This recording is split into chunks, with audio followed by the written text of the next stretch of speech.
అడుగుతా ఉన్నా. ఈరోజు దోచేద్దాంలే వెళ్ళిపోదాంలే అంటే చూస్తూ ఊరుకోం. నిలబెడతాం,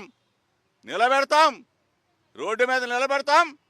ఎంతైతే దోచేశారో ఆ దోపిడీ మొత్తం రెట్టింపు కట్టించే కార్యక్రమం రేపు మా ప్రభుత్వం వైఎస్ఆర్ కాంగ్రెస్ పార్టీ అధికారంలోకి వచ్చిన వెంటనే తప్పనిసరిగా ఈ మైనింగ్ మాఫియా పావలా ప్రసాద్ని నిలబెట్టి కోర్టుకి ఈడ్చి డబ్బులు కట్టించి కార్యక్రమం ప్రజా సమక్షంలో చేస్తాం, కోర్టులో తేలుస్తాం. ఈరోజు ఇంత దారుణంగా చూడండి. ఒకసారి మీడియా మిత్రులందరూ చూడండి నేను ఎక్కడ ఉన్నా, ఎన్ని అడుగులు దోచేశారు.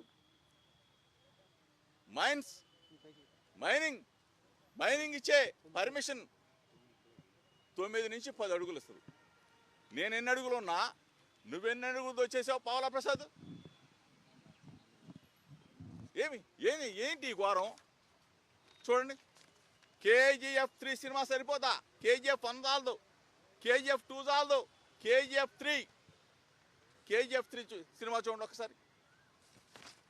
చూడండి పైన ఇల్లు చూడండి ఎట్లా దోసేసాడు. చూడండి, అధికారులకు కళ్ళున్నాయా? మైనింగ్ డిపార్ట్మెంట్ ఉందా? రెవెన్యూ డిపార్ట్మెంట్ ఉందా? పక్కనంతా చూడండి ఫారెస్ట్ డిపార్ట్మెంట్ అధికారులు ఉన్నారా? ఎక్కడికి వెళ్ళిపోయారు? ఇది చూడండి బుక్ లైన్స్. దయచేసి మీడియా మిత్రులు రాష్ట్ర ప్రజలకు తెలియజెప్పాలా,